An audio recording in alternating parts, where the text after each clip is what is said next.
fundó, ¿no? Según su historia y su desarrollo. Realizó estudios universitarios en la Universidad de los Andes, Universidad de Santa María, egresado abogado de la Universidad de Santa María en el año 1976, magíster en Ciencias Penales, doctor en Ciencias Jurídicas, mención penal, ha sido docente de pre y posgrado con más de 40 años ininterrumpido en la Universidad de Santa María, en las cátedras de Derecho Procesal Civil y Derecho Procesal Penal, de pregrado y Derecho Procesal Constitucional en el posgrado, ha sido conferencista nacional e internacional, reconocido su labor académica en diferentes partes del mundo. En el ámbito deportivo, pues bueno, jugó también fútbol profesional, fue jugador del Colegio San José también, participó en el club portugués, jugó Copa Simón Bolívar y partidos internacionales amistosos con la preselección de Venezuela, fue capitán de la selección vinotinto de abogados de Venezuela también, que participó en el Mundial de Antalya en República de Turquía, fue presidente de la Liga Mayor de Fútbol de Venezuela y presidente del Comité de Fútbol Mayor de la Federación Venezolana de Fútbol. Estuvo al frente de esta actividad hasta el año 1982, desde 1982 hasta el año 1987. Fue creador de la segunda división de ascenso. Profe, qué gran tarea, ¿no? Esa, porque prácticamente ahí creo que donde está la base de todo el trabajo que haciendo el profesional, y creador del Juego de las Estrellas que se realizaba en el año de 1987. Ojalá y volvamos a ver nuevamente ese Juego de Estrellas, porque cuando estaba muy joven asistí a algunos, creo que en Mérida también se realizó uno que pude, cuando estaba allá en la ULA, y lo pude observar. El profe nos va a hablar hoy sobre la parte de lo que es los derechos de formación, que este tema va a estar dividido entre hoy, el jueves y el viernes, con 3 ponentes diferentes, especialistas en el tema, pero hoy vamos a iniciar con el doctor Carlos Enrique Peña. Doctor, agradecido por estar con nosotros, bienvenido al Congreso, y bueno, ya la sala es suya. Bueno, muchas gracias, Jorge. Un abrazo y un saludo a todos los participantes en este congreso. Muy complacido de participar en este evento, cuyas ponencias son de vital importancia para el desarrollo del fútbol en nuestro país. Y recoge, pues, evidentemente un gran interés del foro por las circunstancias que vive el fútbol venezolano desde hace muchos años, y que por primera vez vemos de verdad con mucha fortaleza que se han unido esfuerzos de organizaciones privadas, de organizaciones también o de entes públicos, en el interés de recuperar realmente una plataforma sólida que cambie la estructura del fútbol nacional de un país que hasta ahora se le ha cerrado mucho las puertas del desarrollo de la misma disciplina, quizás por la estructura que tiene en el manejo de la misma.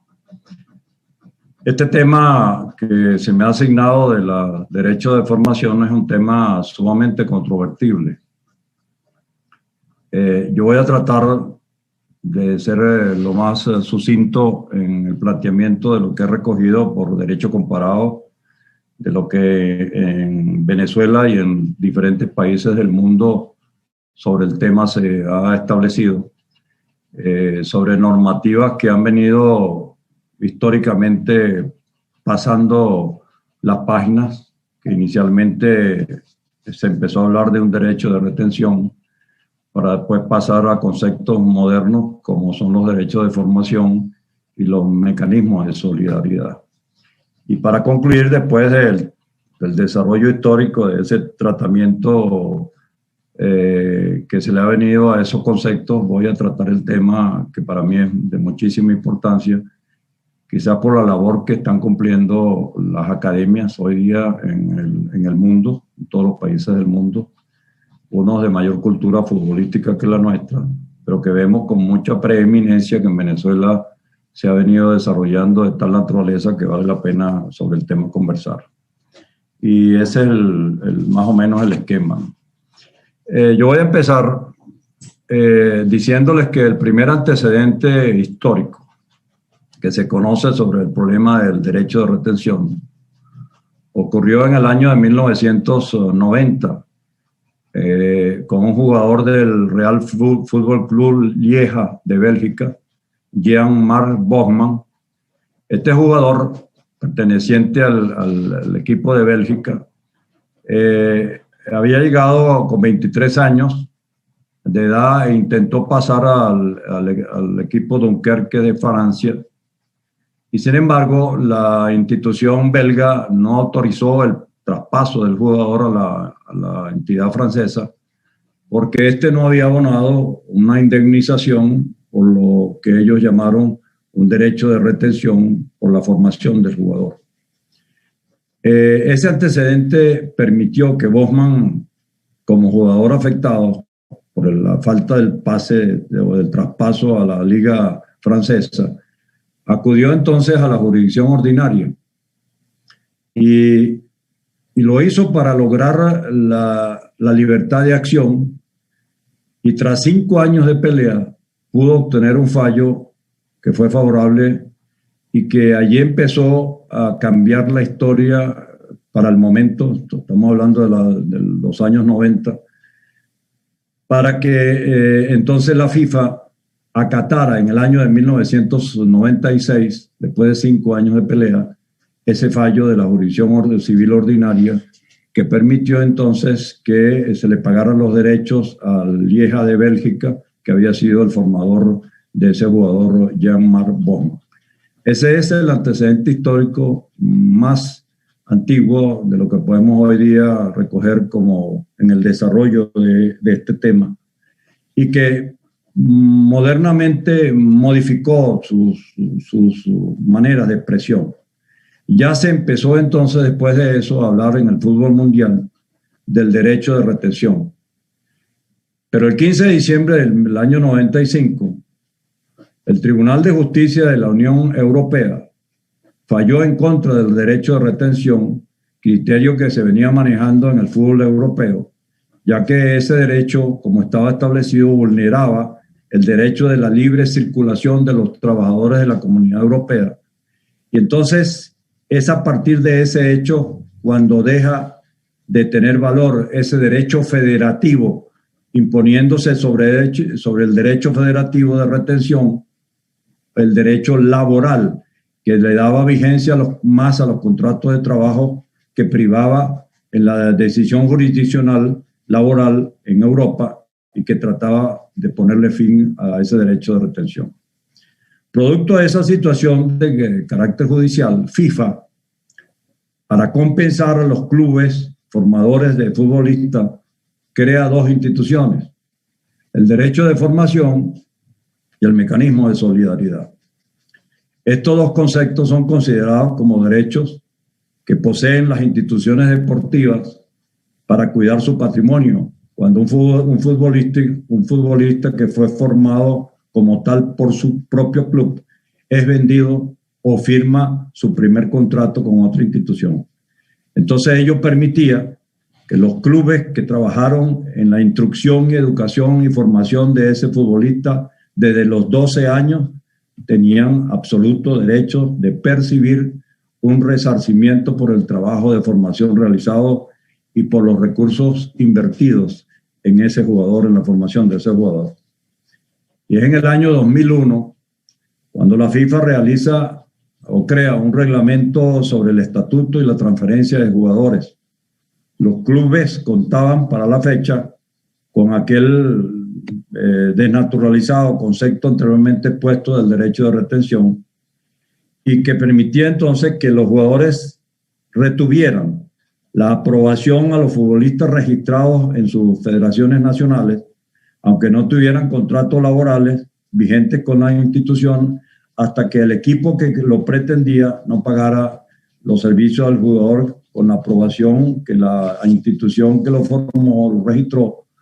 que tenía derecho a una indemnización económica que podía ser acordada por las partes o que en defecto de ello debía acordar la FIFA o la UEFA en el caso de Europa. Esa reforma del año 2001 incluyó las cosas: la supresión del derecho de retención y la incorporación de estos nuevos conceptos a los que me he referido, que son la indemnización por formación, los mecanismos de solidaridad. Vamos a ver históricamente cada uno de ellos. Vamos a ver primero el de los derechos de formación, partiendo de la base de desde qué momento pueden ser reclamados. Este derecho de formación, estatutariamente, en la mayoría de los países del mundo, puede ser reclamado desde los 12 hasta los 23 años del jugador y deviene de los esfuerzos hechos en la formación del jugador hasta los 21 años y se genera solamente en los dos casos que a continuación señalo. Primero, cuando el futbolista firme un contrato como jugador profesional y segundo, cuando es transferido al exterior. En ambos casos, los derechos de formación deben ser cancelados antes del cumplimiento del cumpleaños número 23 del jugador y por una única vez, es decir, una sola oportunidad. Ello obligaba al club adquiriente de hacerse responsable en el pago de la indemnización a la entidad que había formado al jugador, siempre y cuando hubiera un pase al exterior o la existencia, como señalé, de un contrato como jugador profesional. Y ese monto a pagar está fijado en un tabulador que tiene la FIFA y que resulta de la multiplicación de los años que el jugador estuvo en el club formado, entre los 12 y 21 años de edad, teniendo como valor agregado y colateral la calidad de la categoría del club formador, lo cual también tenía injerencia la FIFA para imponer allí una tasa de contribución a ese concepto de la indemnización a que me refiero. En segundo lugar, el mecanismo de solidaridad viene a consistir realmente en que en el caso en que un jugador es transferido o cedido en préstamo, estando aún vigente un contrato como jugador profesional en un club o en el club propietario de su ficha, si ocurriera lo que estamos planteando en este punto, el mecanismo de seguridad permite entonces que el nuevo club deba repartir un 5% del monto del pase entre todos aquellos clubes que hayan o que hubiesen participado en la formación del jugador. Esta contribución se realizará proporcionalmente en función del número de años que el jugador haya estado inscrito en cada club durante las temporadas comprendidas entre los 12 y 21 años, como antes señalé. Pero aquí se observó una excepción, que es que el club que haya tenido al jugador entre los 12 y 15 años recibiría entonces un 0,25% del total del pase. Y los clubes o el mismo club que haya mantenido al jugador después de los 15, es decir, de los 16 a 23 años, percibiría un 5% del pase correspondiente. Después aparece la resolución de la FIFA referida a la transferencia de jugadores y lo contempla en el artículo 20 del reglamento sobre el estatuto de transferencias de jugadores que señala que la indemnización por derecho de formación se pagarán al club o clubes formadores de un jugador cuando ocurren algunos de los dos casos siguientes, como antes señalé, que viene a ser una ratificación del concepto anterior de los derechos de protección, pero que se confunden un poco en cuanto a la filosofía de lo que la FIFA estableció posteriormente con este reglamento, que está referido no a la formación prácticamente, como antes lo señalé, sino a la transferencia de jugadores que crea, pues, indiscutiblemente algún tipo de controversia y que pueden confundir un concepto con el otro. ¿Por qué? Porque estos derechos de transferencia se pagarán entonces al club formador del jugador en los dos casos siguientes también, que son los mismos anteriores. Cuando el jugador haya firmado un contrato como jugador profesional o porque cada una de sus transferencias hasta el fin de la temporada en la que cumpla 23 años de edad, tiene el derecho de que una vez que sea traspasado, pagar conceptos que están referidos a la transferencia del jugador. Un criterio que a mi modo de ver desde el punto de vista jurídico difiere un poco del fundamento de lo que el derecho de formación se refería, porque aquel concepto específicamente estaba dirigido a quien formó realmente en la estructura de la disciplina al prospecto, al jugador referido. Surge una pregunta que hay que hacer ahora. ¿Cuándo se justifica la indemnización por formación y cuándo no se justifica? Se justifica el pago de la indemnización en los dos casos que he señalado. Cuando el jugador haya firmado un contrato como jugador profesional o cuando se realiza una transferencia internacional durante la existencia de un contrato o a su vencimiento antes de que concluya la temporada del jugador en sus 23 años de edad. Y no se justifica el pago de la indemnización si el club anterior rescinde sin causa justa el contrato existente. Ahí no se puede pagar indemnización por formación. Y si, en segundo lugar, si el jugador es transferido a un club de menor categoría, porque realmente se entiende pues que hay un desmejoramiento de la calidad que no reclama ni justifica realmente indemnización alguna sobre el particular. Y hay un tercer particular, que es que el jugador pasa de ser, cuando era profesional, pasa a ser aficionado. Tampoco ahí se justifica el pago de indemnización de ninguna naturaleza. Entonces surge otra interrogante sobre el tema. ¿Cuál es el costo a pagar por la indemnización de derechos de formación? Ya hemos hablado de la existencia de un tabulador que estableció, que fijó la FIFA para el pago de tales derechos. Y solamente habría que agregar a ese tema ya preexistente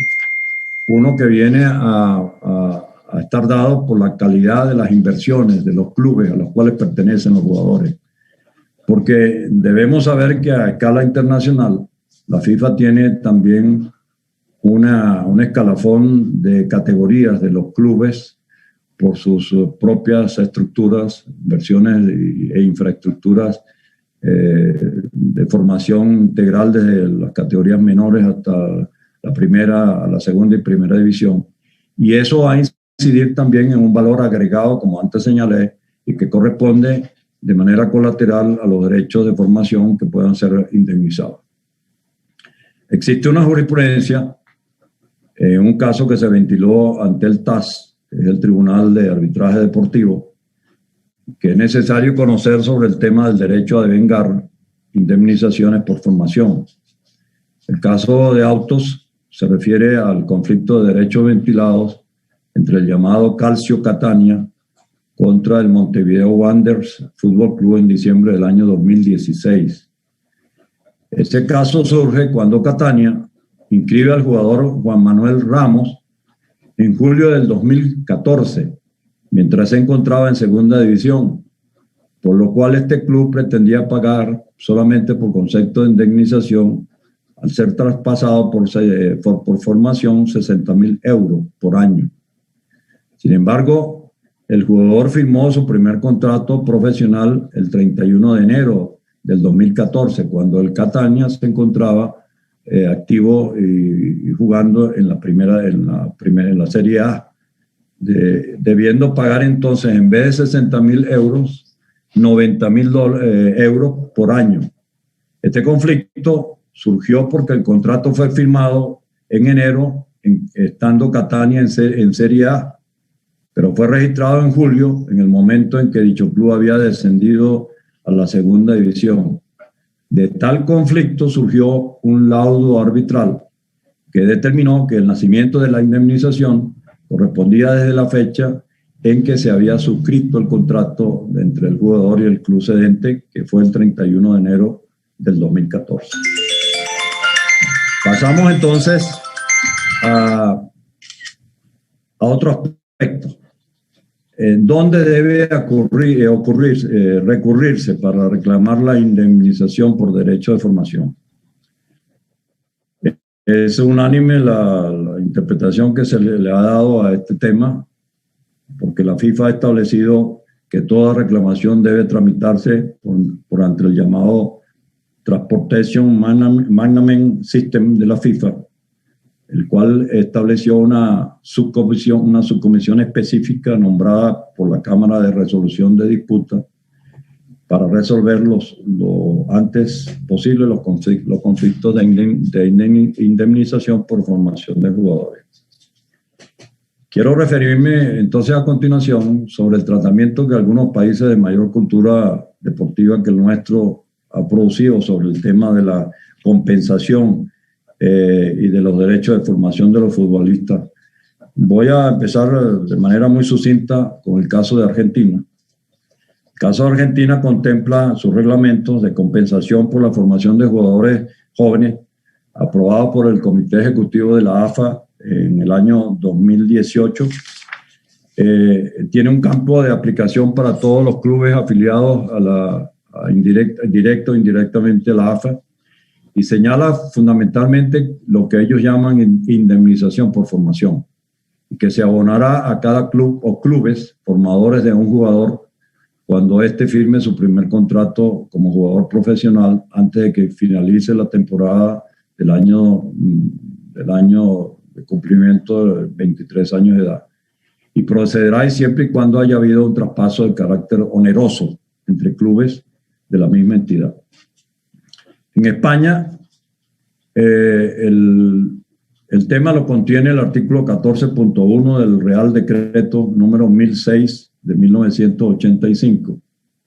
que establece que para el caso de que tras la extinción del contrato por expiración del tiempo convenido, el deportista estipulase un nuevo contrato con otro club, si fuera el caso, mediante un convenio colectivo se podrá pactar la existencia de una compensación de preparación o de formación correspondiéndole al nuevo club el abono de su procedencia. Yo aquí debo hacer un comentario porque se deja en el ámbito de España al árbitro de las partes firmantes del convenio colectivo la forma como resolver el tema, que lo saca pues del ámbito jurisdiccional y del conflicto ante el arbitraje correspondiente de la FIFA y le permite entonces, por acuerdo de las partes, lograr pues la procedencia de los derechos que por indemnización pudieran corresponderle al club de destino si el jugador ha finalizado su contrato con el anterior. Y el artículo 118 de ese reglamento del Estatuto Español sostiene que el criterio que todos los clubes formadores deben ser recompensados por derecho de formación, pero las sumas son mínimas e irrisorias si se tienen en cuenta los montos que se mueven en el mercado español y los gastos que ocasiona la formación de jugadores. Quizás el tratamiento aquí es algo diferente y tiene que ver mucho con las academias, que son propias de las estructuras de la mayoría de las divisas del fútbol español y que a lo cual en el caso de Venezuela me voy a referir de manera muy especial y puntual más adelante. En México, es decir, como hemos visto, la mayoría de las legislaciones de países de mayor cultura futbolística que la nuestra han venido sosteniendo casi la misma filosofía. En México, tales derechos de formación corresponden a los clubes de primera, segunda y tercera división profesionales, siempre que hayan contribuido con la formación de un jugador entre los 12 y hasta el final de la temporada cuando cumplan 21 años de edad, más o menos lo que establece España y lo que establece Argentina. En Perú, la resolución 22 del 2017 de la Federación Peruana de Fútbol derogó la resolución anterior del 2009 en la que se reconoce que esos derechos de formación pertenecen a los clubes que formaron jugadores entre los 12 y 21 años cumplidos. Los beneficiarios son en Perú los clubes afiliados a la Federación Peruana de Fútbol y a las asociaciones deportivas del fútbol profesional de primera y segunda división de sus ligas respectivas. En el caso de Brasil, el artículo 29 de la ley 12395 del año 2011 regula de manera formal los derechos formativos en este país. La Confederación Brasileña de Fútbol establece en esa resolución como requisito de validez es de que para que exista una indemnización por derecho de formación se requiere una transferencia nacional permanente de un atleta aficionado al profesional y se distribuye proporcionalmente en un 5% del monto acordado para la transferencia entre las entidades que formaron al jugador entre los años de 12 hasta 21 años de edad. También se establece un 1% por cada año del entrenamiento del atleta entre los 14 y 17 años de edad, que es donde el jugador ya empieza realmente a demostrar aptitudes, y que se graba con una tasa mayor en este porcentaje de mayor importancia por razones obvias. Y también incluye un 0,5% por cada año de entrenamiento entre los 18 a 19 años, ambos inclusivos. En los Estados Unidos, la Major League Soccer se adecua a las normas del llamado régimen FIFA. Esta liga cobrará y pagará derechos de formación en sus transferencias en la medida adoptada por la defensa del llamado fuga de valores que en materia de los Estados Unidos se ha venido produciendo.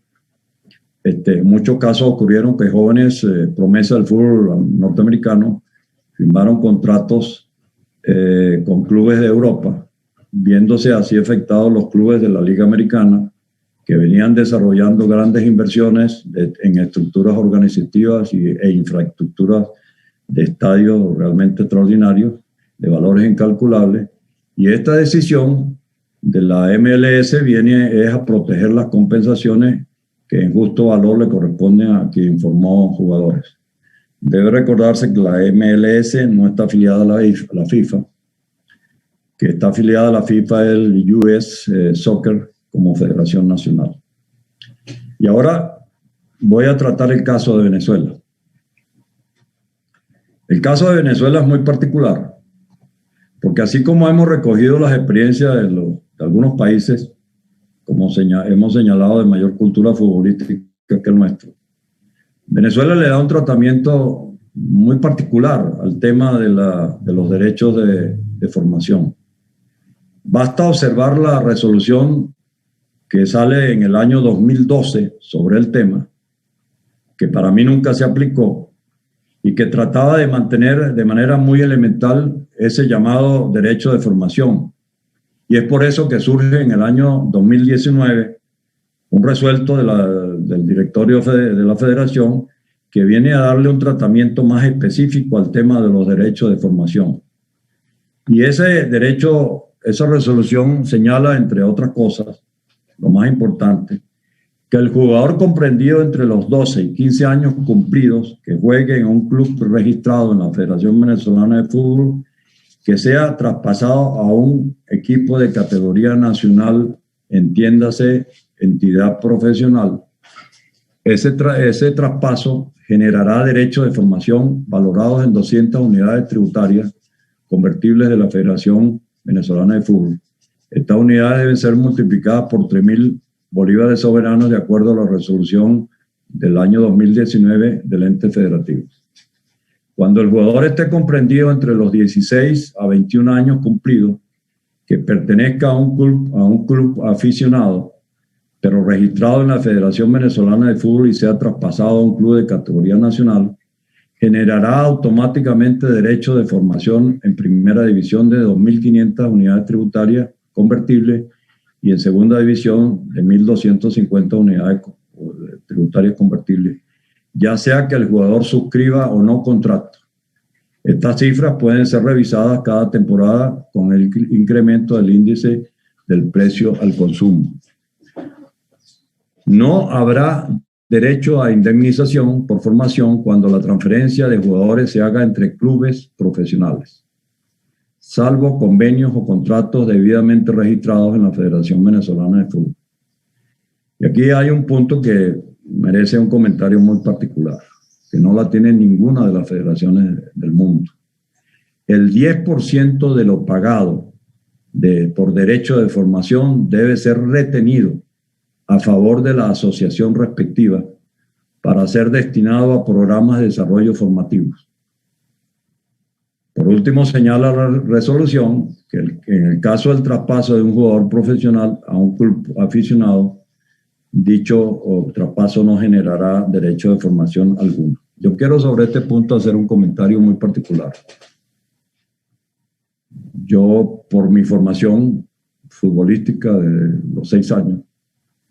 pertenecía a clubes en Mérida que eran equipos amateur. No recuerdo, para ser sincero, y tengo entendido que no es así, que ninguna asociación participa en la formación de jugadores amateurs. Eso no es verdad. La formación le corresponde a equipos que están afiliados a las asociaciones, que son los que pagan realmente y aportan el material necesario de útiles deportivos que necesita el jugador en su formación. Y tradicionalmente, decir que de un traspaso de esta naturaleza por derecho de formación vayan en un 10% dirigidos a las asociaciones a las cuales pertenece el jugador, yo creo que es de verdad desproporcionado por una razón elemental. Primero, porque la Federación Venezolana de Fútbol jamás le bajó recursos a las asociaciones y las asociaciones han tenido que realmente hacer esfuerzos para poderse mantener en su propia estructura, porque aunque dependan de la Federación Venezolana de Fútbol, dependen de otros intereses, más no de proteger realmente el desarrollo de la actividad en el fútbol de su propio estado. Y entonces percibir un derecho del 10% en un traspaso de un jugador cuando pasa al profesional o un traspaso de ficha internacional a la asociación en la cual no participó en la información del jugador, yo creo que eso debe ser revisado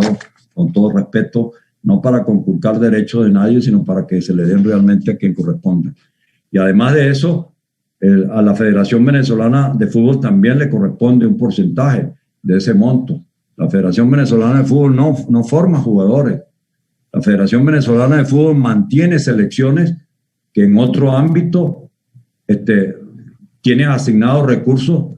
en módulos para no para la formación, sino para el ensamblaje de las estructuras que las selecciones reclaman de sub-20 en adelante, lo que sea, pero no forman jugadores. Entonces, pretender usufructuar derechos de compensación o de indemnización que en otros países no existen, yo creo que eso en Venezuela debe ser realmente revisado. Y el último punto de mi exposición, que para mí es un tema muy importante, que se refiere al campo de lo que son los derechos de formación de las academias que existen en la mayoría de los países, incluyendo Venezuela, que es un tema muy controversial, que debe ser afinado con mucha sutileza para no herir susceptibilidades, pero para darle derecho a quien derecho le corresponde. Responde al criterio de lo innegable que ha sido la proliferación de academias que existen en la mayoría de los países del mundo para la formación de jugadores de fútbol y que se ha convertido en un boom por la importancia del desarrollo de tal actividad. Criterio que comparto de manera absoluta porque realmente cuando hable de la clasificación de las academias podamos entonces poder entender un poquito más la importancia de lo que este boom ha desarrollado ahora en el caso de Venezuela. Yo hago una diferencia sustancial entre los tipos de academias. En primer lugar, me refiero a las academias que dependen o que son estructuras propias de divisas de renombre, que en casi todos los países del mundo existen y que son formadores del desarrollo, de la destreza, de la habilidad, de las aptitudes de sus propios jugadores y de sus categorías menores y sus propios registros, para llevar a esos muchachos a la cumbre de los equipos de segunda o primera división. Estas academias cumplen un fin muy particular, ya mencionado, porque son academias que invierten en su propia estructura, sin lugar a dudas, en un ciclo histórico de formación, pero principalmente en beneficio de sus propias estructuras. sin pretender necesariamente beneficios económicos que no sean el de suplir escalonadamente sus requerimientos de jugadores en ascenso o en casos particulares, lograr la venta o el canje de jugadores para sus propias conveniencias. Esos esfuerzos que hacen los clubes, la mayoría de los países lo tienen, Real Madrid, el Barcelona, el Español, el Valencia, en el caso de España, el Inter, el Roma, la Juve, el Boca, todos los países del mundo los tienen, y que también en Venezuela se han producido, en la que clubes profesionales como el Caracas, el Metropolitano, el Lara, casi todos tienen academias de formación de sus propias categorías menores para los fines antes indicados. Eso se nutren por su propia naturaleza y su propio esfuerzo para poder formar y elevar esos valores en ascenso a las categorías superiores que forman parte del sacrificio del aporte económico que ello conlleva para el beneficio de su propia estructura. Hay un segundo grupo de academias que son privadas y que tienen un legítimo derecho de realizar una actividad que es perfectamente lícita, como es la formación de valores en desarrollo, como es el caso del fútbol. Pero muchas de estas academias cobran conceptos mensuales a los padres de los menores o adolescentes para la formación de sus hijos en la disciplina del fútbol. Sabemos que tienen personal técnico, entrenadores, material deportivo, médicos, kinesiólogos, etcétera, etcétera, pero la mayoría de los gastos salen del bolsillo de los padres, quienes son los que pagan generalmente mensualidades para la formación de sus hijos. Pero no hay que desconocer, y en eso también soy categórico, el esfuerzo que las academias privadas hacen para el desarrollo de los menores, aunque cobren mensualidades para poderse mantener, porque no tienen otra estructura cómo hacerlo, ni tienen un bolsillo prodigioso que les pueda realmente cubrir estas expectativas. Y por eso deben cobrar a los padres por la formación de sus hijos. Pero también tienen derecho, y en eso sí soy categórico, que en el momento en que pueda surgir una circunstancia de valoración de un jugador en ascenso, esas academias tienen derecho a cobrar derecho de formación de manera convenida con los padres para repartir los beneficios que le corresponden a los padres que sacaron de su bolsillo para formar a sus hijos, pero las academias para formar técnicamente al jugador en una comunión de intereses que deben surgir para el beneficio del desarrollo de estas actividades, que aún de ser privadas, pero que dan un fruto realmente extraordinario porque son profesionales. La mayoría de las academias tienen técnicos que pasaron por el fútbol del mundo, por la selección venezolana también. Son estructuras muy consolidadas y realmente habría que ser justo para decir que aun cuando cobren emolumentos a los padres para la formación de sus hijos, ellos coadyuvan sin lugar a dudas en esa formación y deben ser también compensados en el caso en que haya derecho de formación para el traspaso de jugadores a otros clubes o la firma de contratos al fútbol profesional.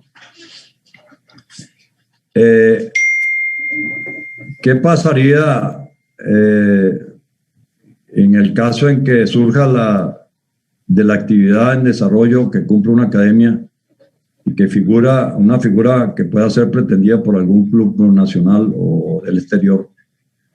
Entonces surgía la pregunta, ¿tiene derecho la academia de cobrar derechos o indemnización de formación, como antes lo expresé? Creo que de manera convenida lo deben hacer con los padres, porque son los dos únicos usufructuarios.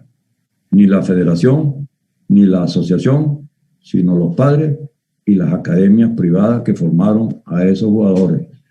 Eso debe ser reglamentado y debe ser establecido en obsequio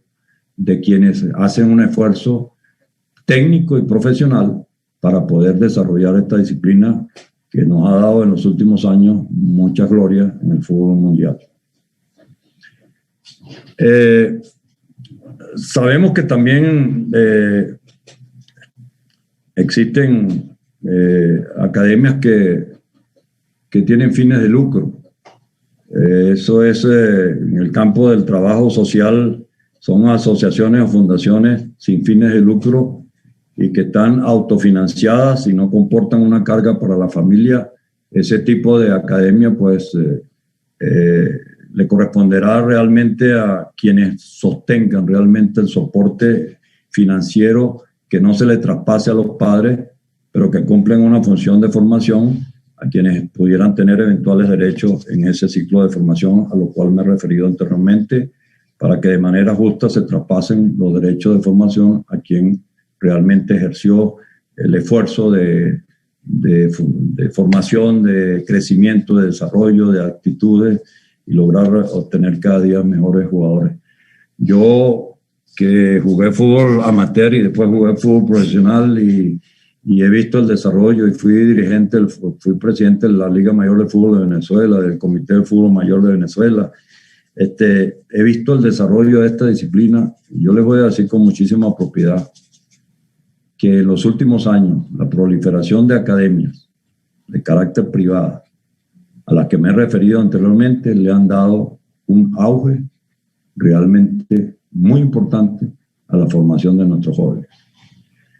Yo creo que eso debe protegerse, debe de verdad ayudarse para que ese ciclo de formación no se pierda y que la labor que técnicamente lo hacen quienes los dirigen, porque son profesionales, realmente tenga el apoyo de una reglamentación que les permita realmente obtener en respuesta lo que el esfuerzo por años dieron en la formación de jugadores. Por último, deseo expresar de manera muy categórica de que debe reglamentarse por parte de los organismos oficiales del Estado, de la propia Federación Venezolana de Fútbol, para obligar con normativas de estricto cumplimiento todo lo que el fútbol venezolano necesita. Porque está muy disperso, porque la reglamentación nuestra se ha venido perdiendo porque una resolución mata a la otra por conveniencia. Yo creo que es necesario, de verdad, para darle paso a una transformación integral de nuestro fútbol, que aproveche todo este auge de la que he hablado en los últimos años y que ha mejorado sin lugar a dudas el nivel de nuestros jugadores a nivel internacional, y que podamos sentir realmente que Venezuela pueda tener una estructura que dirija la disciplina del fútbol, la oriente, sin mezquindades, sin intereses que no sean los que deben privar en el concierto del fútbol nacional venezolano. Con esto termino. Quiero decirles que somos afortunados los que pudimos estudiar, y aquí viene la última reflexión que debe estar incorporada, y esto va dirigido a las academias de cualquier naturaleza, sean privadas o dependientes de clubes del profesional o academias de organizaciones futbolísticas. Yo creo que la formación del jugador es una parte en el ciclo integral de la formación del menor, y debe establecerse como fórmula imperativa, y así se lo recomiendo a las academias, que obliguen a los muchachos a que paralelamente a la actividad de desarrollo que hacen en la formación de la disciplina del fútbol, mantengan sus estudios de primaria, de secundaria, y que puedan llegar a obtener títulos universitarios. Yo tuve el privilegio de estudiar jugando fútbol profesional y me gradué como abogado jugando fútbol profesional. Ganaba 1.000 bolívares en aquella época, que era bastante plata. Y pude estudiar y graduarme, y hoy soy lo que soy humildemente gracias a ese esfuerzo. Y si nosotros logramos introducir como esquema fundamental copulativo en la formación de la disciplina del fútbol a que el muchacho estudie cuando llegue a los 34 y 35 años, que es cuando ya desaparece la posibilidad de una nueva contratación, él pueda tener un nuevo horizonte con una vida profesional paralela que pudo haber hecho con estudios para convertirse en un ingrediente que venga a fortalecer el crecimiento y el desarrollo tanto personal como de su familia y como del país. Con esto termino. Muchas gracias y estoy a la disposición de ustedes para cualquier pregunta. Gracias.